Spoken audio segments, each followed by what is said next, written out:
I think the most important metric is probably to look at yield optimization. It's revenue per visit. It's like, I'm making this much money for this person. Hello and welcome to a new episode of The Influence Factor by the Influencer Marketing Factory. Today, as a guest, we have Nick Kaplan, that is the Chief Growth and Innovation Officer at the Saadia Group. If you're enjoying our episodes so far, I wanted to invite you to leave a review and ratings on Apple Podcast and Spotify. Thank you so much and enjoy the show.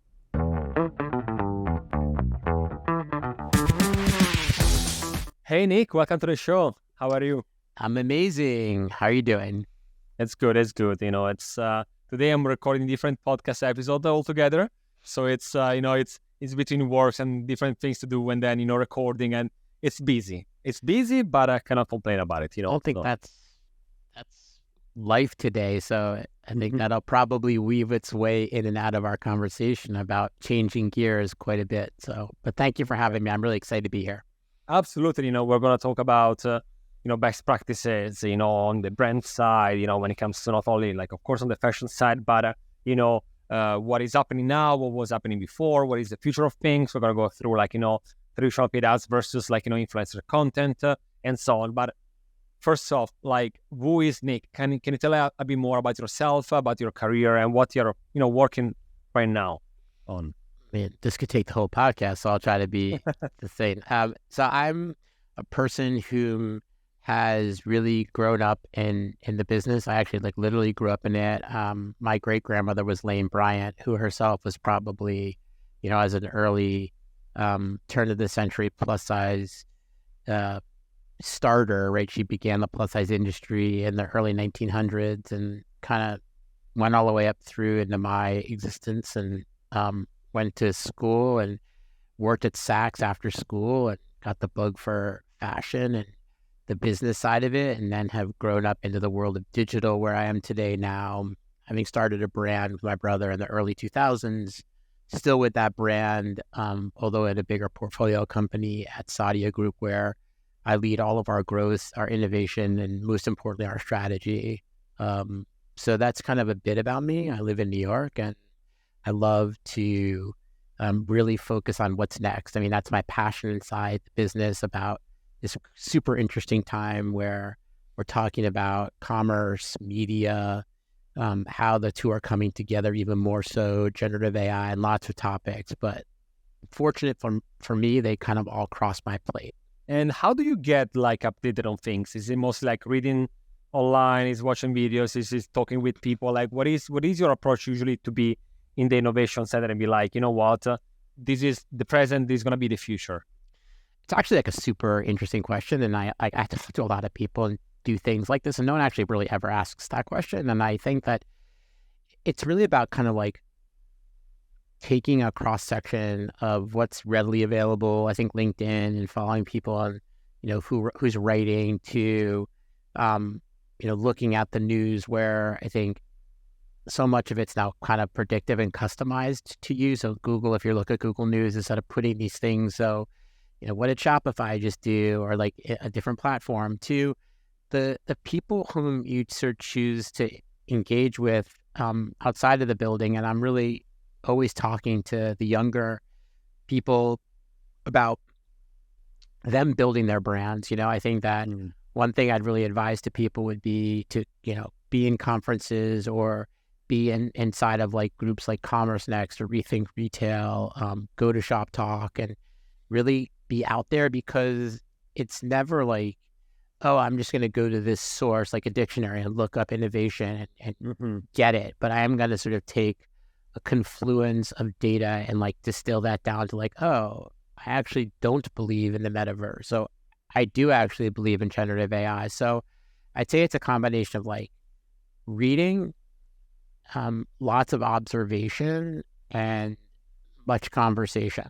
It makes sense, right? Many times no one really knows what is going to happen, but only meeting with other people, doing brainstorming, sharing knowledge, right? It can help, right? Because what you can read online is not everything, right? Many times you have only access to certain information, maybe the circle of people, right? Then you have to meet in person sometimes, right? Or hear them maybe talking in a webinar or in person, as you said, Shop Talk and many other events, right? I guess so. Oh, yeah. I mean, I think that it's where you get your greatest ideas. And to me, who likes to write, not as much as I should, but does like to share their opinions. I think that I once wrote something about like all innovation is responsible courage. And so I think, we think about sort of probabilities and incrementality. I don't think that there's anything that's so game changing that it's going to change the trajectory of a business or kind of the reinvent the wheel. So it's like finding different opportunities to leverage to be better and to improve and evolve. I mean, that all is what innovation is, because stagnation, which is sort of the inverse, is death. And, I just did a panel last week and we were talking about reviews as user-generated content, right? And I think it's, vis-a-vis this conversation, I never really thought about reviews as user-generated content. I thought about influencers and media and really video being more user-generated content. And then I really got to thinking. And then I was like, wait, is there a way that we could take a math equation and turn that into like a generative piece of a review, which is to say, like, if a review is looked at 10,000 times versus the number of times a person looked at the product times the review, like, so I think that's how you sort of innovate, right? It's like, and that wasn't me, that was like someone on the panel was talking and I was like, wait a minute. And then we started talking about it on the panel. So I really think that it's like, you never know if you're not out there and you're not talking, you're not reading, you're not learning, you're not evolving. And then again, going back to that stagnation comment, you're effectively stuck in place, which in this environment, what the world is becoming, you're dead. 100%. I like when you say about the reviews, like they're very important. That's why some apps are trying to really maximize on video reviews, for example, from normal customers. I'm not talking about influencers. I'm not talking about content creators. Typical customers that can show you just the real product, how it works and so on. And it happens even to me. Sometimes I go on Amazon and I go and watch the videos. I also wanted to ask you that many times it's not about the product, but it's about the emotional investment, right, in it, in a brand. Specifically, like, these days, it's crucial, right, that you can tell a story behind something, behind the brand, behind the product. What are, in your opinion, some of the best practices on the brand side to really master, right, the storytelling and the emotional investment when it comes to, talking with customers? It's super expensive and increasingly difficult to connect with customers and convert them to shoppers, to buyers. And so I'd say that you have to sort of be, one, really consistent. You have to sort of have a mission, have a purpose, have a reason, and build an internal culture that sort of permutates into like the outside world, right? And then two, I think that you have to sort of really work less transactionally and more authentically in that whole kind of field of dreams mentality, right? It's like, if you build it, they'll come. And if you build your brand, if you build your brand ethos, if you build your connection with your consumer, then you'll connect with your consumer. And it's interesting. We did some work way back, I don't know, a year and a half ago, which now that's like way back, right? Way back used to be like 10 years ago, but a year ago is like forever. And we were talking to a company that was like testing some stuff with us, and they were doing some really cool stuff with surveying consumers and getting insights from that. And they shared with us that the number one reason a customer makes a purchase is price, right? That's pretty given. It's a big factor. But what kind of surprised me, but it was like super obvious, was the number two factor, trust. So trust is not given, it's not taken, it's earned. And so I feel like, to answer your question, it's about doing things that are allowing your consumer, they don't have to like you, right? They don't have to, always want to be with you, but they have to trust you and they have to know they can rely on you. And so that, and it's a word I don't love anymore because it's so overused, but authenticity, and transparency, and, knowing that when something happens, you're going to do the right thing. And when something happens, that you're going to be there for them. And how you sort of personify yourself, how you talk to that outside consumer, how you create email, or the influencers, individuals that you work with, those are the people at a customer level or the mega influencer or celebrity level that are going to be associated with your brand, as well as the models that you choose, the clothes or the services that you're providing or making, etc. So I think it's like about that equation of a purpose that isn't like about mission in terms of like, I'm going to save the world. It's about, I'm going to create your world and be there for you and go on a journey with you that hopefully lasts for 12 months, not one day. Is your brand ready to amplify its reach? Well, the Influencer Marketing Factory is here for you. We are a global influencer marketing agency helping brands ignite their growth. From influencer identification to campaign strategy, handling legalities and agreements, to managing shipping and logistics, we got you all covered. We work with hundreds of brands across different verticals, from Fortune 500 companies to direct-to-consumer brands. And we don't just stop there. With detailed ROI analysis, we help brands like yours measure success, transforming impressions into conversions. You can find us at theinfluencermarketingfactory.com or just searching the Influencer Marketing Factory on Google. Exactly, having a message / goal, objective plus trust, right?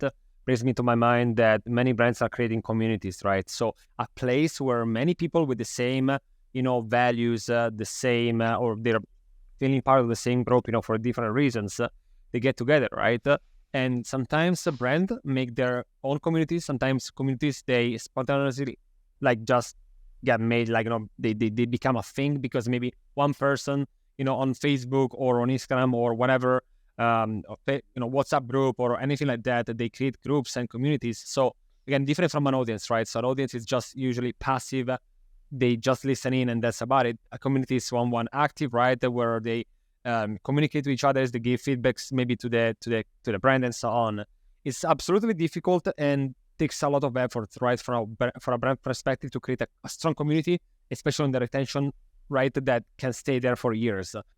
Do you have any tips, best practices when it comes to create a community on directly from the brand side? I'd say that, look, there's a playbook in growth about how you sort of, acquire customers and earn customers and then effectively and hopefully effectively own customers, right? If you can do all three well, then you can sort of spin up a database of people, which would be the equivalent of a community. I think the super interesting thing about communities, and I think you sort of said Facebook, right?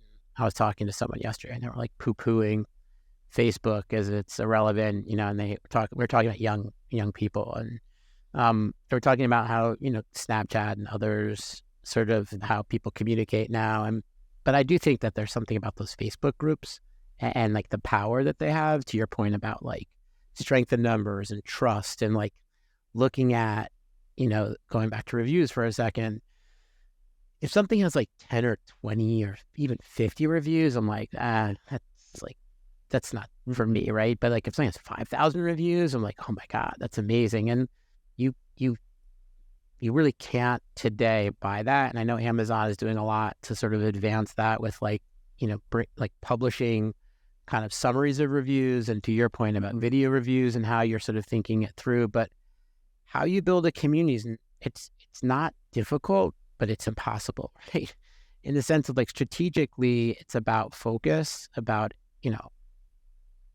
execution, right? An idea is just an idea until it's executed. And so you may have 50 ideas, but if you can't execute any of them, it doesn't make a difference. And so your idea about making a brand new way of like a whiteboard and new pens for a whiteboard and ideas and like making it sort of, like virtual, it may be wonderful, but if you can't communicate out to a group of people what it does, why it solves a problem for you, and how it sort of fits into what you and your life are, then you're never going to be able to build a community. So it's part about like having the product. It's part about communicating and executing a strategy that gets it into the hands. And like, it's also part luck.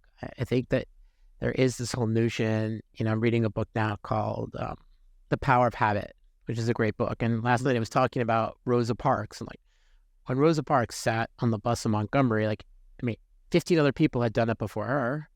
It just was like the right time in the right place, the right level of political environment. It just went where it was. So it's a lot of that. Like, it's about doing the right thing, which she did, doing it in a way that's effective, which she did, and then gaining the momentum to get the movement going that she did, And so it's like being really good at what you do and being really authentic and committed and not constantly having a new idea and bobbing and weaving and saying, oh, this is it. It's like staying focused and executing. I get it. For 100 stories, 99 might be even maybe successful, but you don't even hear about them. And then there is the one, right? And doesn't mean that the 99 did something different or wrong. Just as you correctly said, maybe the right place, the right time, with the right, whatever it's going to be, and just all the planets aligned well. And again, we saw it like many brands are doing basically the same things, but one became, more famous than another. Is it because they were better? Or well, maybe not. Maybe it was luck, as you said, right? And it was a combination of different things, but absolutely with consistency. And let's go. So if on the one side we have communities that usually are created by, again, customers and people that are not necessarily influencers or content creators. On the other side, we do have instead professional people that do it for a living. And I wanted to ask you this. Since there are so many influencers nowadays, right? They are on multiple different social media. How do you identify the right ones to bet on? And also, how do you bet specifically on those that are not necessarily big yet, but they could be tomorrow? So I think to answer your question, thinking about like kind of how do we identify those people? I mean, I think they have brands, we have brands, right? What's the overlay of the two? It requires research. I mean, there's definitely human resources devoted to that. There's real thought put into it. And I think that it sort of serves multiple purposes, right? Again, it's not just commerce. It's customer acquisition, it's content creation and distribution, and it's brand building for us. And I think they think about it the same way too.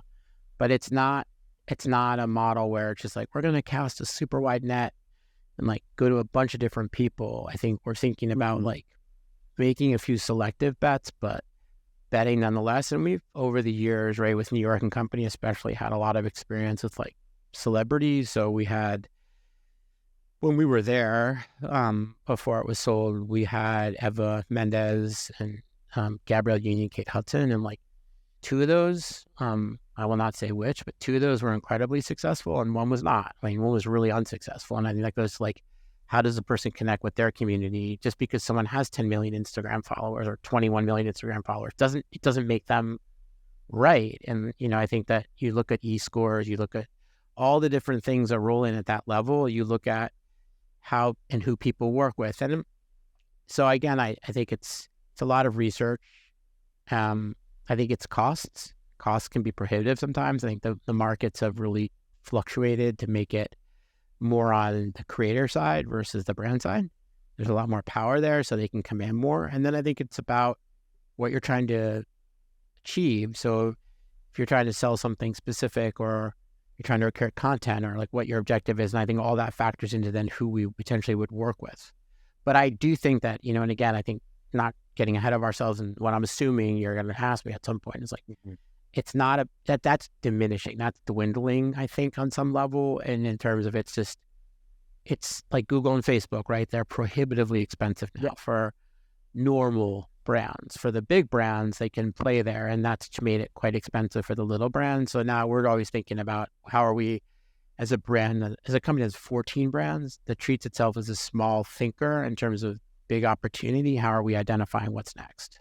And, you said that, a couple of people were successful, one was not. So on that, I wanted also to ask you something that is very crucial nowadays, right? Compared to 2010, right? When you started, a few things when influencers, it was definitely a different environment. There was no tracking in place. It was basically based on, a lot of vanity metrics and just guessing numbers. But nowadays, of course, brands, marketers, they want to see an ROI on campaigns. So you said, a couple of people were successful, one not. So again, tracking is very important. What is the attribution model that usually you prefer using when it comes to influencers? Is it the first click? Is the last click? Is a multi-touch? Does it depend on the type of campaign? What is usually the approach there? So one of the things I love talking about is data. And most importantly, the application of data. And I think that there are plenty of companies that have the resources to be very sophisticated about attribution. And it's a huge opportunity and a huge challenge. And, really interesting timing that we're talking today with, 25 days now into GA4, which has definitely made a really significant impact in the world, and made it challenging. So the answer to your question is it's a combination of first and last click, right? We don't have multi-touch. We use more incrementality testing, which is specific. And however, there are really great platforms that offer the multi-touch. I think that like I try to take a little bit more of a holistic approach, which is less defined in the sense of like ROAS or the incrementality of an initiative with an influencer, right? So I think, again, there's one sort of metric that I look at each week inside of all the businesses or projects that I work on is customer file. So there's kind of, call it, 3 types of customers in a customer file. There's new customers, there's existing customers, and there's lapsed customers. Like really, at the end of the day, all I care about is, does our total trailing 12-month customer file grow? Which is the number of people making purchases going up. And so if that's happening, then I know that the media mix that we're using is working. I would gladly, and I think it's far easier, quite frankly, when you're sort of working in this new creator economy and really sponsoring peer-to-peer type selling, I'd rather just offer someone and say, hey, Alessandro, I made 1,000 units of this pant. I really need you to get behind it. And I want you to make content and sell it and give you the incentive. And I just will give you a percentage of everything, whether I sell it or you sell it. I think that's sort of where we're leaning, is that we've yet to see anybody create something that like really puts a UTM parameter. And by the way, the next iteration of iOS, right, is taking that away. Yeah. So like already something that's like really painful and labor intensive is going to become worse and worse. So I'd say like the simple answer is a first and last click comparison. We have here some resources that we're able to use to do some more sophisticated things in terms of human resources, not tools themselves. But I would say to anyone listening that was maybe looking in price, it'd be like, pick one, go with it, and again, measure on the overall lift in your business, in whether it's conversion, traffic, new to file, or total file growth. Are there any other metrics that you think that are not usually tracked and that they should be? So apart, of course, from the typical ones, so let's remove the money metrics for a second. Of course, the conversion rate, the CTR, the different, CPC, CPI, CPN, anything like that. Is there anything specific that you saw so far, like in your career, that too many marketers, maybe they were not focusing on and you think they should be crucial? I love GemROI. I have a kind of a unique skill set, right? I grew up as a merchant, so I understand, like I literally, like, as you see, my kids are always like, what are you doing? I walk in store, like touch product, and I know how to make it. So then I grew up, and like from there I went into being a digital person. And from there I went into being an e-com and a data person. So like for me, I've always kind of thought about, return on invested capital, right? With everything. So I think that we need to look at not just like ROAS. I think ROAS is very limiting, or iROAS. I think that if someone wants to really think holistically and be advanced, then they want to look at, gross margin, return on investment, or they want to factor in the returns that we're getting on our inventory as it relates to the investments we're making in our customer acquisition. So I think that like things like yields, like revenue per visit, is an interesting metric that's really important, which is like revenue per session by channel. I think that, far too many people don't, which is not hard, break out metrics by channel. So it's like, I want to see email. I want to see performance marketing. I want to see affiliate marketing. I want to so I'd say that focusing there, but if you really want to keep it simple, I think the most important metric is probably to look at yield optimization. It's revenue per visit. It's like, I'm making this much money for this person. And then I think that, obviously thinking about your CAC, and I hate CAC to LTV because I don't know. If you Google LTV definition, you'll get like 100 different definitions. And by the way, as the world of like digital proliferates and people are more comfortable shopping on their smart devices, whenever it is they need something, and visual search becomes more an everyday part of our life, there is no loyalty. I think it's waning. I think that goes then back to our original conversation, which is the emotional connection, the trust that they go to you before they go to someone else, so that you're doing something that's somewhat connected, because very little certainly in fashion, very little is defensible. Very little has a moat built around it. I think that then goes back to like, how long are you keeping a customer for? What's the longevity? How many times are they visiting? Those are really important metrics too, but more standard. Absolutely. I like when you said also looking at different revenues by channels. Too many, I noticed that too many times, we look at just, maybe, I would say that sometimes we don't look at the quality, right, also of revenue coming from channels. And this made me think also like, that one of the things that I think is one of the maybe most interesting, if you really want to go in detail, it is to actually look at each different influencer and see also like their audience, right? What is I would say the average, right, spending, right? Because that can also help you a lot, right? When it comes to, okay, we know more or less the demographics, we know some information about the audience, but it's very difficult to know how much they're going to spend, right? So if you actually look at each maybe influencer, I don't know if you're ever done anything like that, or what do you think? Yeah, Is it for trouble? sure. Is it too difficult? Is it like too complex to manage, or do you think that brands should also look at the granularity of each different influencer and also their type of audience and how much they're spending averagely? Totally agree with you. I think it's a really salient point. Not all influencers are created equal, and not all influencers have the same impact. And so I think if you were to say, I have, $10,000 to spend, and I'm going to go out and I'm going to spend it on, Google Shopping, right? It's going to cost me 20 cents per click. I'm going to get X amount of clicks. And then to go back to performance by channel, I should know, give or take, right? Like what my conversion will be and what my AOV will be, and then I'll get my return.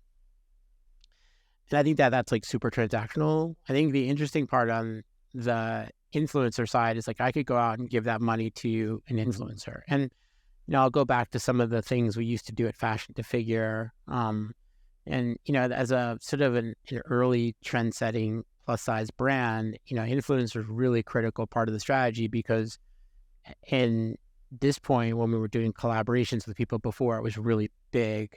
In like 2016, 2017, it was both to like drive revenue, but it was to build brand awareness and gain customers. And so I could take that 10,000, give it to the influencer, create content, distribute the content, sell the product. And so it was really interesting, because what we used to do was look at the basket, right? It's like the collections they created would have anywhere from like 12 to 24 styles, right? Was what they were buying only their styles, or were they buying a mixture of Fashion to Figure product and the influencer product? And then what we did is we would follow them afterwards, right? We'd say, okay, if Nick bought, all influencer product and Alessandro bought both, like, did Nick ever come back again? Did Alessandro ever come back again? And so it was interesting to see how they performed. And there were definitely some that was like, they came for that person.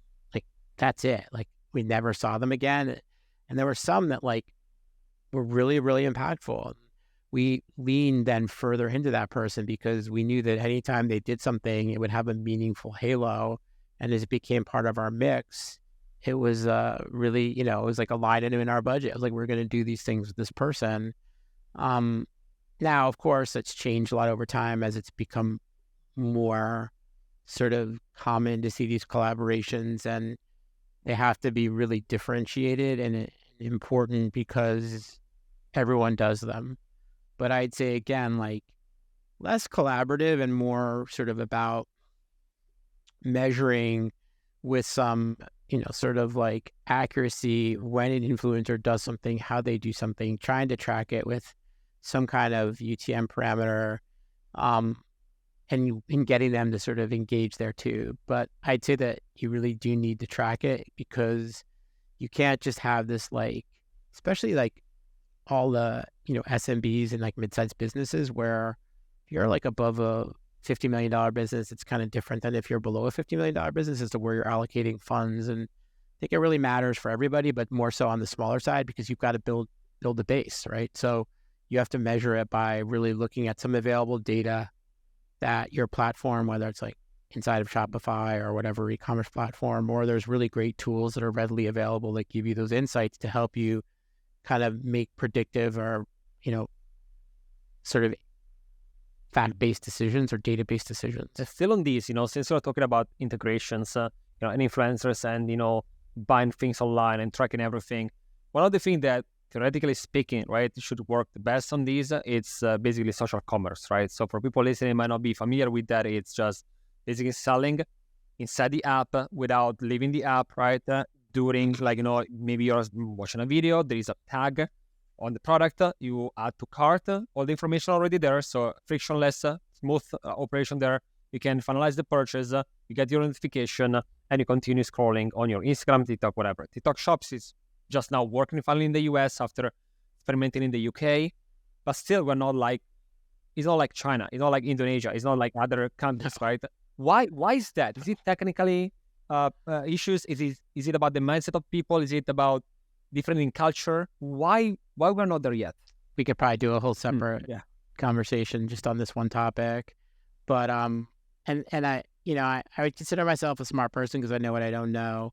I have tons of theories on this topic, and I'll share some now, but I don't know that it's something that we really do know. And I think, if you look at China, where and I'm obsessed with shoppable content, I'm not as obsessed with live shopping, and we'll talk a bit about it, I assume, right? But like the ability to go back to what you said about video review, which is what that is, right? It's someone telling you something that they believe in or give you the selling points on that differentiates it from a static sort of set of like main image, alternative.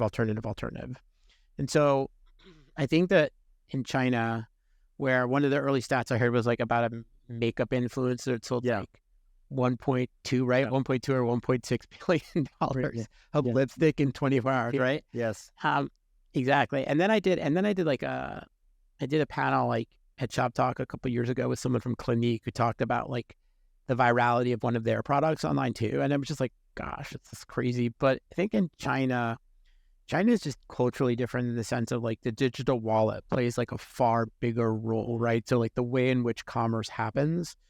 And I would have thought that it would have caught on more here, to be honest. I'm like a little bit intrigued that we are so obsessed with QVC and HSN, right? It was like such a big part of our culture and it was so successful for so long that we haven't really gravitated towards the medium of shoppable and live. And I think that that's probably driven by, you said frictionless. I think it's probably still fraught with friction. I don't know that anyone does it right. And I'm like advising someone whom I think has actually done it right. And I think that they'll have a wonderful product coming to market soon. But I think it's tough. I mean, I think that we don't have on our phones, like they're not huge, right? They're smart devices. I think it's like it's great to like watch a YouTube video or a TikTok or even Netflix. I don't know that it's so great to see the specifics or get comfortable with shopping. And I think that it's going to take us more time, but I think we'll get there. I do. I mean, I think that we'll figure out a better way to gamify it and make it more kind of seamless. And I think that visual search and having these like walls of commerce broken down to be able to conduct commerce wherever you are. Like I could look at your shirt, like right now I could take a screenshot, then I could go out and like search for it, just buy it, just add it to cart. And that, I think as that kind of continues moving forward, we'll see a much higher comfort level with the sort of like talk show shopping experience of social commerce, which I'm shocked to still use that expression. It's been around. They keep using it. Do you think that in this sort of like fight to, getting more people buying, do you think that the winner of it is going to be an app, like a dedicated app, or is going to be actually one of the social media out there that is going to implement the purchase feature? It's going to be a combination of the two, right? I don't think it's going to be, you have apps like Firework, right? You have people out there that are sort of like app-based offering in partnership with brands, like the ability to sell. And then you have TikTok and Meta, Pinterest, like people trying to capitalize it too.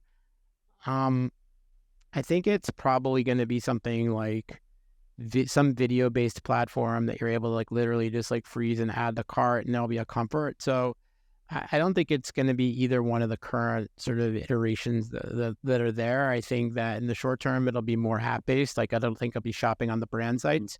And then I think in the longer, it's going to be something that's sort of a hybrid of the two, if that makes sense. Yeah. No.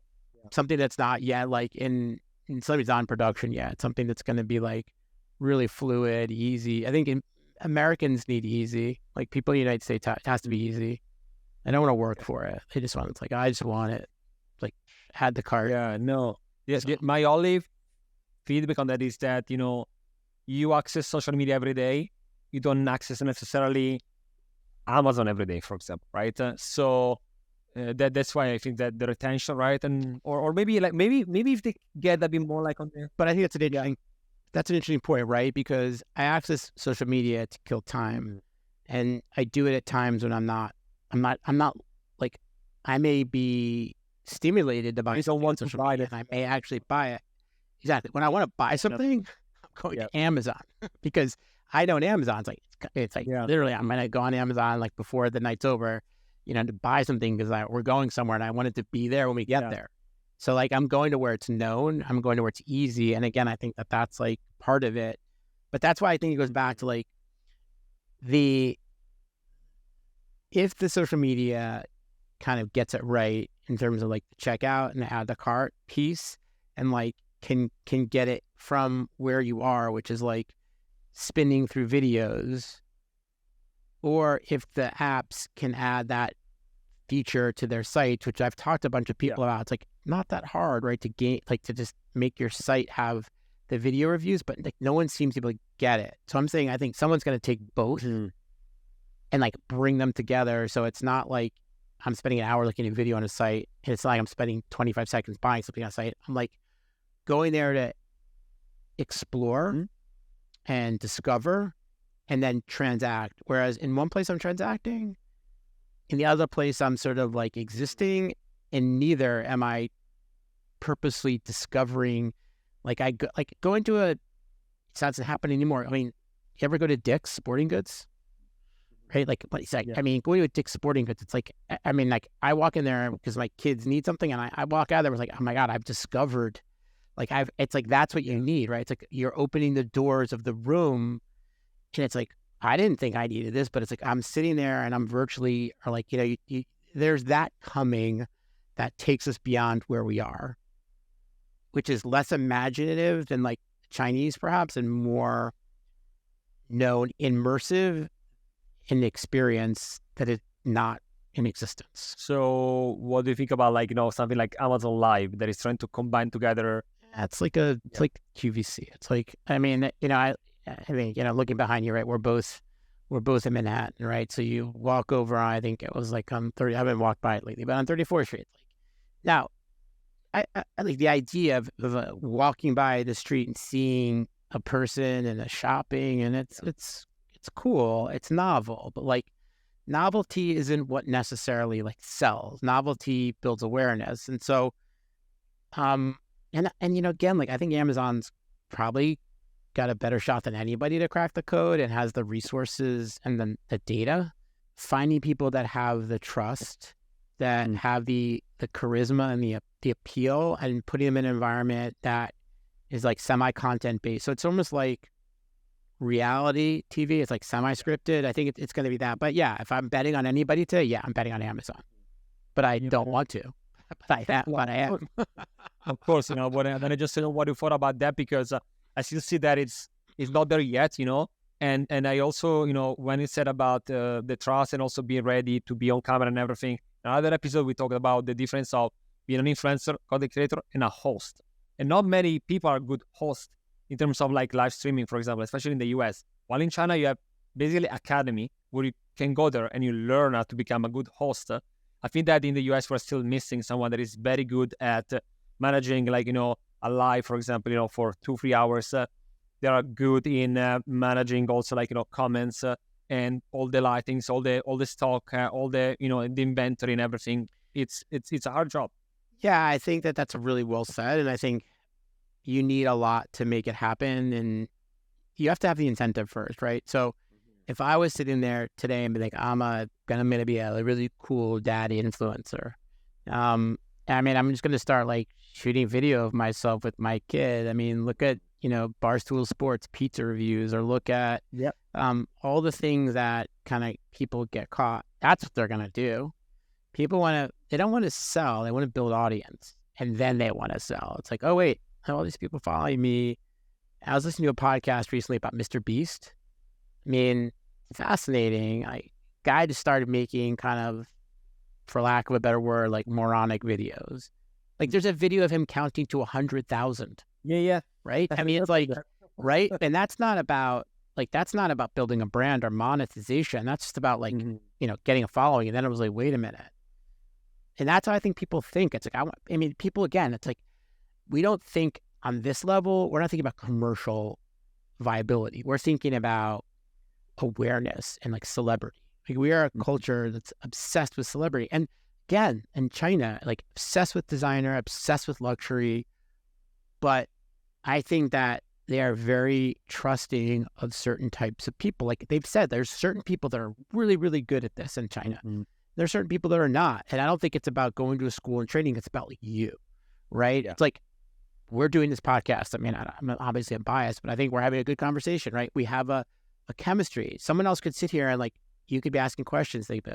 So it's a little bit of that X factor. And what is the incentive today to like really sell? And that's your point, right? It's like, if I want to go home, like, wait a minute, I want to be an affiliate and I want to sell liquor. I don't know, like how am I going to do that? How am I going to get a camera? How am I going to get a studio? How am I going to do space? How am I going to conduct commerce? There's a lot of barriers to entry, which I think goes back to then who invents that says like, I'm going to get like 1 million people and put them in business as sort of the front end of an engine to be selling, and I'm going to be the back end, almost like in the old days, right? Like, Michael Rubin at Fanatics is like such a big deal. He was GSI Commerce, right? GSI Commerce was like turnkey internet. It's like, okay, you're a brand, give it to me, I'll do it all for you, and I want like 35%. So maybe it's something to that effect. It's like someone comes up with like have studios, they have all the things you need, and it's like, you're going to be the personality, you're going to get 10%, I'm going to get 30%, the brand's going to like get the balance, and the brand's going to acquire customers and all that good stuff. Fantastic, Nick. This was a very insightful, conversation. Thank you so much for sharing your knowledge with us today. Alessandro, this was really the highlight of my day. I loved our conversation. I hope I got to talk to you again. Thank you. Absolutely. And this was the Influence Factor by the Influencer Marketing Factory, and I'll see you next week.